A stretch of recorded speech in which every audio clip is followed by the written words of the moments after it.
Hello guys, good morning. Welcome back to my channel. আশা করছি তোমরা সবাই খুব ভালো আছো আর আমিও ভালো আছি। আমার আরেকটি নিউ ভিডিওতে তোমাদের সবাইকে জানাচ্ছি অনেক অনেক ওয়েলকাম। আর আমি গুড মর্নিং এই কারণে বললাম কারণ এখন বাজে ভোর 5টা, তো সেই জন্যই আমি এখন গুড মর্নিং বললাম। আর যেহেতু এখন শীতকাল, তো সেই কারণে এখনও অবধি আলো ফোটেনি। আলো ফুটতে ফুটতে আরও 1 ঘন্টা মতো লাগবে, মানে 6টা, 6:30, 6:15-র দিকে আলো ফোটে, যেহেতু এখন শীতকাল। তো এখন বাজে ভোর 5টা আর আমরা এখন সবাই মিলে বেরিয়ে পড়েছি এক জায়গায় যাব বলে। কোথায় যাব সেটাও তোমাদেরকে বলবো। আর এখন আমরা রয়েছি হচ্ছে আমাদের বাড়ির সামনে, গাড়ি করে সবাই যাচ্ছি। আর আমরা এখন সবাই মিলে যাচ্ছি হলো দীঘা। তো আমাদের মানে 6:45টায় ট্রেন আছে, তো সেই কারণেই 5টার সময় আমরা বাড়ি থেকে বেরিয়ে পড়েছি। তো এখন রয়েছি গাড়িতে। তো তোমাদেরকে তো বললাম যে এখনও অবধি আলো ফোটেনি, আলো ফুটতে আরও 1 ঘন্টা লাগবে। তো চলো গাইস, তাহলে এখন যাওয়া যাক। আর আমরা এখন যাব হাওড়া স্টেশন। তো হাওড়া থেকেই আমাদের ট্রেন আছে দীঘা। তো চলো এখন যাওয়া যাক। আর এই দেখো চলে এসেছি হাওড়ার কাছাকাছি। এটা হচ্ছে হাওড়া ব্রিজ, সামনেই রয়েছে গঙ্গা। এখন গঙ্গার ওপর দিয়ে যাচ্ছি। তো আলো এদিকে এখন হালকা হালকা ফুটেছে, বাট এখন অবধি সূর্য ওঠেনি। তো চলো গাইস যাওয়া যাক। এখন স্টেশনে গিয়ে আবার দেখা হচ্ছে তোমাদের সাথে।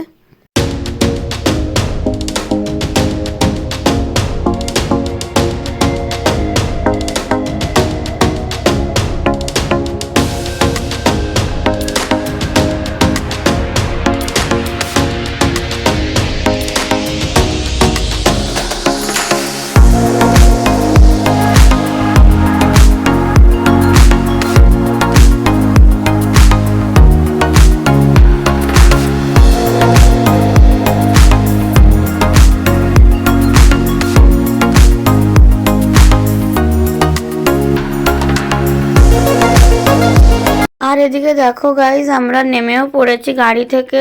তো চলে এসেছি আমরা হাওড়া স্টেশনে। তো এখন আমরা যাচ্ছি 19 নম্বর প্ল্যাটফর্মে। 19 নম্বর প্ল্যাটফর্মে আমাদের ট্রেন দেবে। আর ট্রেন দিয়েছে না দেবে সেটা আমি ঠিক জানি না, গেলেই বুঝতে পারবো। তো তোমরা তো সবাই জানো আমরা সবাই মিলে যাচ্ছি দীঘা। আর আজকে আমাদের 6:45টায় ট্রেন আছে, আর ওখানে পৌঁছাবে ট্রেন 10টা 5-এ। বাট যদি লেট থাকে বরঞ্চ 10:30টা। আর এদিকে দেখো আমরা ট্রেনে উঠেও পড়েছি, বা ট্রেন এখনও ছাড়েনি, একটু পরে ছাড়বে। আর আজকে সারাদিনে আমি দীঘাতে কি করছি সব কিছু এই ব্লগে শেয়ার করব। তো আমরা 2 দিনের জন্য দীঘা যাচ্ছি, আবার আমরা সানডেতেই ব্যাক করব।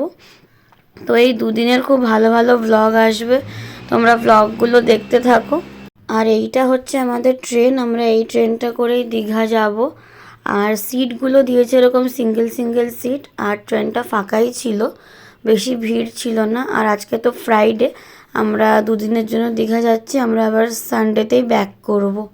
আর এদিকে দেখো গাইজ, এখন আমরা রয়েছি ট্রেনে।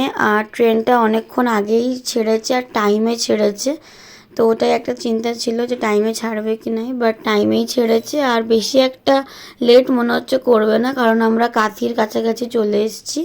তো একটু পরেই কাঁথি স্টেশন, আর কাঁথি থেকে দীঘা খুবই কাছে, বেশি একটা দূর না। তো চলো গাইজ এখন যাওয়া যাক তাহলে। আবার দীঘা স্টেশনে নেবে, আবার তোমাদের সঙ্গে কথা হচ্ছে। তো তোমরা পুরো ভিডিওটা দেখতে থাকো গাইজ। আর এদিকে দেখো গাইজ, আমরা দীঘাতে পৌঁছে গেছি, এইমাত্র ট্রেন থেকে নামলাম।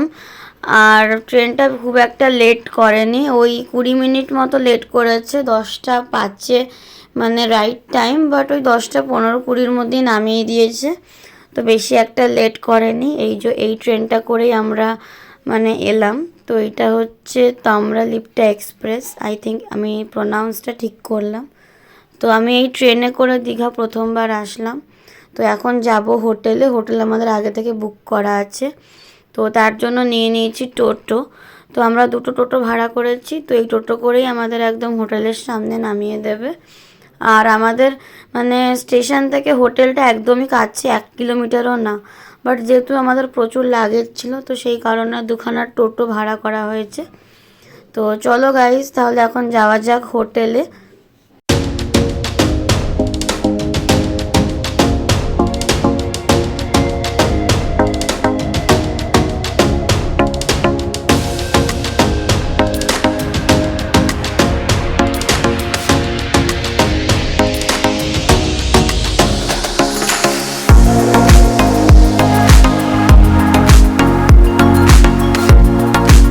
এবার আমি তোমাদের সঙ্গে আমাদের আজকের এই রুমটা শেয়ার করব যে আমরা কোথায় রয়েছি। তো এটা হচ্ছে দরজা, রুমটা একটু অগোছালো হয়ে রয়েছে যেহেতু এইমাত্র এলাম, তোমরা একটু অ্যাডজাস্ট করে নিও প্লিজ। তো রুমে ঢুকতেই এরকম একটা বেড রয়েছে কিং সাইজের, বেডটাও বেশ ভালোই। আর রুমটা চারিদিকে এরকম টাইলস বসানো, রুমটা খুব সুন্দর। আর এর মানে বেশি দাম না, অনলি 500 পার ডে। এটা ঢুকতে এরকম একটা দরজা, সামনে এরকম সুইচ বোর্ড রয়েছে, অনেকগুলোই সুইচ বোর্ড রয়েছে। আর এখানে এরকম একটা টিপয় রয়েছে জিনিসপত্র রাখার জন্য, এই যে টিপয়টাও বেশ সুন্দর ভালো। সামনে এরকম একটা মিরর আছে, এই যে, আর মিররে আমাকেও দেখা যাচ্ছে, এই যে এরকম একটা মিরর আছে। তো তার ওপরে এরকম একটা ওয়াল ক্লক রয়েছে যেটা এখন বন্ধ। তো অনেকগুলোই সুইচ বোর্ড আছে, তোমাদেরকে তো দেখালামই।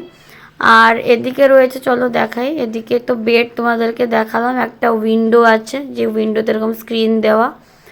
আর এই সাইডে রয়েছে একটা এরকম ড্রয়ার টাইপের, তো এখানে একটা এরকম টুল মতন আছে, টেবিল যাকে বলে।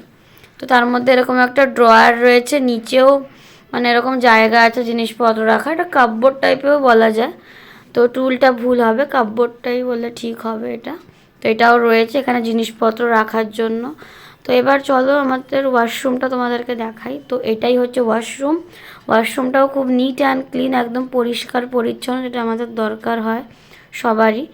আর ওয়াশরুমটা হচ্ছে কমোড, ওপরে রয়েছে গিজার, শাওয়ার সবই রয়েছে, মিরর রয়েছে, বেসিন রয়েছে, দুরকম ট্যাপ আছে, একটা গরম জলের একটা ঠান্ডা জলের, র্যাক ট্যাক সবই আছে। ওয়াশরুমটাও পুরো নিট অ্যান্ড ক্লিন একদম, যেটা আমার খুবই পছন্দ হয়েছে। তারপর গাইজ আমরা চলে এসেছিলাম সি বিচে, মানে এখন আমরা সি বিচে যাচ্ছি, কারণ সবাই স্নান করবে সমুদ্রে, সেই কারণেই। আর সবাই স্নান করেছিল, বাট আমি করিনি, আমি মানে পুরো স্নান করিনি, জাস্ট হালকা একটু পা হাত পা ভিজিয়েছিলাম ওরকমই। আর সবাই ভালো করেই স্নান করেছিল, কারণ দীঘার সমুদ্রটা আমার খুব একটা পছন্দের না, কারণ কেরম একটা মানে কাদা কাদা হয়ে যায়, সেই বালি ভাবটা থাকে না, যেরকম পুরীতে একটা বালি ভাব থাকে, মানে শুকিয়ে গেলে যেরকম ঝরঝর করে বালি পড়ে যায়, বাট দীঘায় সেরকম একটা না। তো সেই কারণে আমি জাস্ট কোমর অবধি মানে স্নান করেছি, পুরো স্নান করিনি। এই যে এখন রয়েছি সমুদ্রের পুরো বিচে, আর বিচটা খুব সুন্দর লাগছে, কিন্তু একটাই কারণে নিচে কাদা কাদা, তো এইটাই একটা মানে আমার ভালো লাগে না। তারপর গাইস সবাই স্নান টান করে আমরা হোটেলে চলে গেছিলাম, আর হোটেল থেকে আমি একবার স্নান করে নিয়েছি, যেহেতু আমি মানে সমুদ্রে স্নান করিনি ঠিক মতো, তো সেই কারণে হোটেলে গিয়ে স্নান টান করে এখন চলে এসেছি লাঞ্চ করতে। আর এখন বাজে 2:30, তো এখন চলে এসেছি লাঞ্চ করতে, এখানে লাঞ্চ করব, তারপরে আবার একটু সমুদ্রের পাড়ে গিয়ে একটু ঘুরবো। তারপর গাইজ এখন আমরা লাঞ্চ করে চলে এসেছি একটু সমুদ্রের পাড়ে, এখানে একটু ঘুরবো আর কটা ছবি তুলবো, কারণ ছবিগুলো খুব ভালো আসবে। তো সেই কারণে আমরা এখন চলে এসেছি সমুদ্রের পাড়ে। আর এখন বাজে 3:30 মতো, তো এখানে এখন কিছুক্ষণ থাকবো, ওই 1 ঘন্টা মতো থাকবো, তারপরে 5টার দিকে যাব একটু মন্দিরে। মন্দিরে যাওয়া হয়নি, তো আজকে মন্দিরে যাব, দীঘায় যে জগন্নাথ মন্দিরটা হয়েছে, তো সেখানেই যাব। তো তার আগে এখানে একটু ঘুরে কটা ফটো তুলে নিই।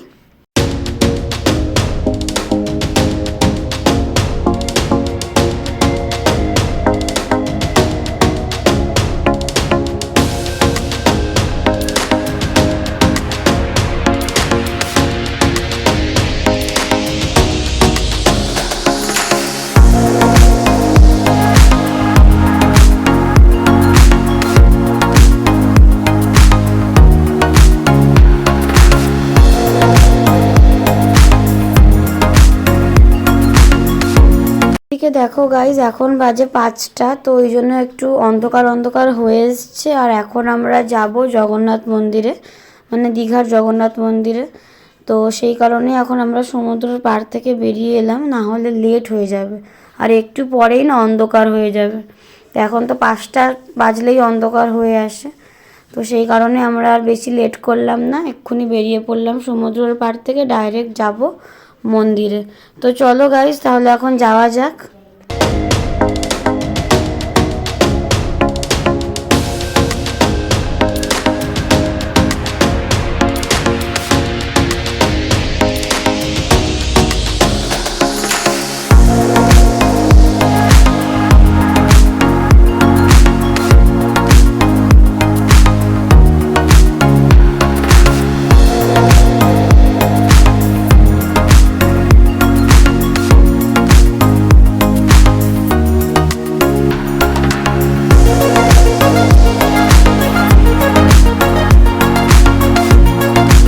এদিকে আমরা চলে এসেছি মন্দিরের সামনে। তো এখন এখানে দাঁড়িয়ে আছি কারণ জুতো রাখতে হবে, জুতো রেখে তারপরে মন্দিরের ভিতরে ঢুকবো।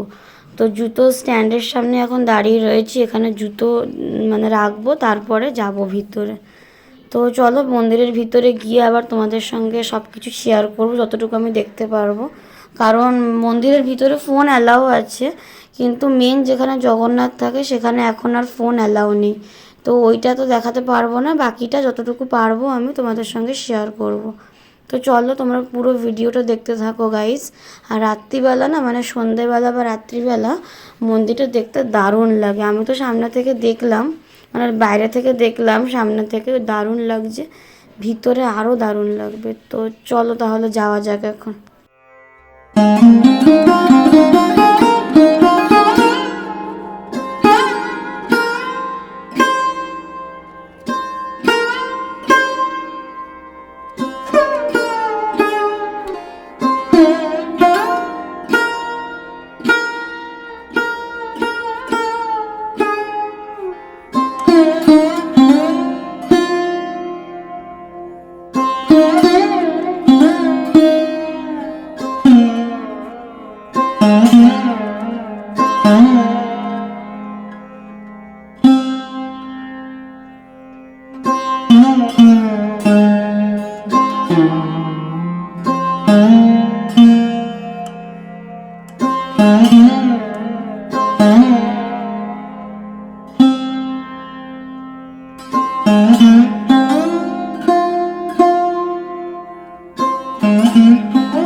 তো আমি তো তোমাদের সঙ্গে মন্দিরটা শেয়ার করছি আর তোমরাও দেখছো, বাট এই অবধি মনে হয় ফোন অ্যালাউ আছে, মানে ভিডিও করা যাবে। তারপরে মনে হচ্ছে আর করা যাবে না, কারণ এখন আমি মন্দিরের ভিতরে ঢুকবো যেখানে জগন্নাথ আছে। তো ওইখানে মনে হচ্ছে আমাকে আর ভিডিও করতে দেওয়া হবে না, কারণ ওই অবধি ভিডিও করতে পারবো, ভিতরে ঢুকে আর করতে পারবো না। তো ভিতর থেকে ঘুরে আসছি, তারপরে তোমাদের সঙ্গে শেয়ার করব ভিতরটা কেমন। আমরা এইমাত্র জাস্ট ভিতর থেকে বেরালাম, আর ভিতরে তো ভিডিও করতে দেয় না, সেই জন্য তোমাদের সাথে এইবার আর শেয়ার করতে পারলাম না। বাট আগে করতে দিত, যখন উদ্বোধন হয়েছিল মন্দিরটা তখন ভিডিও করতে দিত, আর আমি করেও ছিলাম, তোমরা দেখেছো। বাট এখন আর করতে দেয় না। বাট ভিতরের মন্দিরটা তো খুবই সুন্দর, ভিতরের যে জগন্নাথ দেব যেখানে বসে আছে সেই জায়গাটা খুবই সুন্দর, তোমরা আগেও দেখেছো। আর যারা দেখোনি তারা একবার এসে ঘুরে যেতে পারো।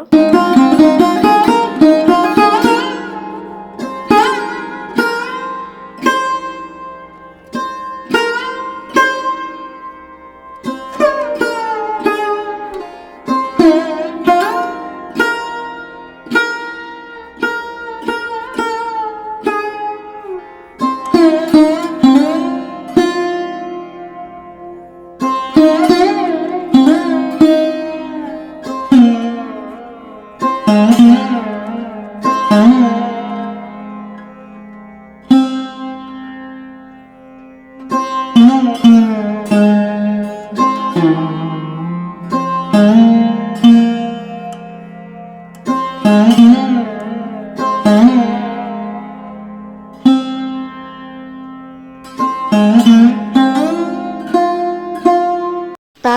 গাইজ আমাদের পুরো মন্দিরটা ঘোরা হয়ে গেছে। তো আমরা একটু পরেই জাস্ট এখান থেকে বেরিয়ে যাব, আর এই 10-15 মিনিটের মধ্যে। তো এখান থেকে বেরিয়ে আমরা হোটেলে যাব না, যাব হচ্ছে ওল্ড দীঘাতে। ওখানে একটু ঘুরবো, ওখানে টুকটাক মার্কেট বসে, তো ওখানেই যাব একটু ঘুরতে দেখতে। তো কারণ আমি অনেক আগে ওল্ড দীঘায় গেছিলাম, তারপরে আর যাওয়া হয়নি। তো সেই জন্য এখান থেকে বেরিয়ে সোজা যাব ওল্ড দীঘাতে। তো চলো তাহলে যাওয়া যাক এখন। আর আমরা এখন এখান থেকে বেরিয়ে যাচ্ছি মন্দির থেকে। তো ডাইরেক্ট ওল্ড দীঘাতে গিয়ে আবার তোমাদের সাথে দেখা হচ্ছে। তো চলো এখন যাওয়া যাক তাহলে। আর এদিকে দেখো, এই যে চলে এসেছি আমরা ওল্ড দীঘাতে, আর এখান থেকেই মার্কেট শুরু হয়ে গেছে। তো ওল্ড দীঘাটা তোমাদের সঙ্গে একটু শেয়ার করব, তোমরা দেখতে থাকো ভিডিওটা। আর এইটা হচ্ছে ওল্ড দীঘার মার্কেট। তো এখানে প্রায় অনেক মার্কেট বসে, যেটা নিউ দীঘাতে আমরা অতটা পাবো না। তো সেই জন্য চলে এলাম আমরা ওল্ড দীঘাতে। আর এখানে প্রচুর কাজু বাদামের দোকান, সব দোকানেই কাজু পাওয়া যায়। এগুলো অবশ্য লোকাল কাজু এখানকার। তো এখানে এরকম অনেক দোকানপাট বসে, তো সেগুলোই তোমাদের সঙ্গে একটু শেয়ার করছি।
আজকে তো আমি এই ভ্লগে তোমাদের সঙ্গে অনেক কিছুই শেয়ার করলাম, পুরো দীঘায় আসা থেকে আজকে সারা দিন কোথায় গেলাম, কি কি করলাম, সব কিছুই আমি এন্টার এই ভ্লগে শেয়ার করলাম।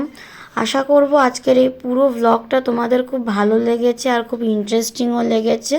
তো এরপরে তো শেয়ার করার মতন আর কিছু নেই, কারণ এখন বাজে রাত 9টা, আর আমরা একটু পরেই হোটেলে চলে যাব। তো সেই জন্য ভাবলাম এই ভিডিওটা আমি এখানেই এন্ড করছি। আর যদি তোমাদের আজকের এই পুরো ভিডিওটা ভালো লেগে থাকে, অবশ্যই একটা লাইক, শেয়ার, সাবস্ক্রাইব, কমেন্ট করে দেবে। দেখা হচ্ছে তোমাদের সঙ্গে নেক্সট ভিডিওতে। সবাইকে টাটা, সবাই খুব ভালো থাকবে আর সুস্থ থাকবে। আর কালকে আসছে দীঘার ডে 2 ভ্লগ। তো কালকেও আমরা অনেক জায়গায় যাব ঘুরতে, সেগুলোও শেয়ার করব। আজকের এই ভিডিওটা এই পর্যন্তই।